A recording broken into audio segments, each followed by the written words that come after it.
শাকিব খানের জীবনের সবথেকে বড় ভুল কি ছিল জানেন? তিনি অপু বিশ্বাস এবং শবনম বুবলির মতো মানুষকে বিয়ে করেছেন। দেখুন আপনি, শবনম বুবলি, অপু বিশ্বাস তারা কিন্তু শাকিবকে বিয়ে করেননি। তারা কিন্তু অভিনেতা মেগাস্টার শাকিব খানকে বিয়ে করেছিলেন। যদি ভালোবেসে বুবলি এবং অপু বিশ্বাস সাকিবের সাথে সংসার করতে চেয়েছিল, কিন্তু পরবর্তীতে তাদের আর সংসার করা হয়নি। যেই জায়গায় একজন ব্যক্তি শাকিব খান একজন, আর একজন অভিনেতা শাকিব খান একজন।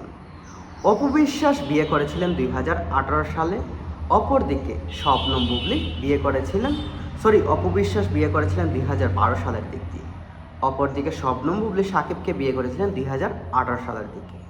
কিন্তু দুজনের মধ্যে একটা মানুষও শাকিব খানকে মন থেকে ভালোবাসেনি। তারা শুধু ভালোবেসেছে তাদের স্বার্থের জন্য, কিভাবে নিজেকে ইন্ডাস্ট্রিতে টিকিয়ে রাখা যায় এবং নিজেকে ধরে রাখা যায়, আলোচনায় সমালোচনায় ধরে রাখা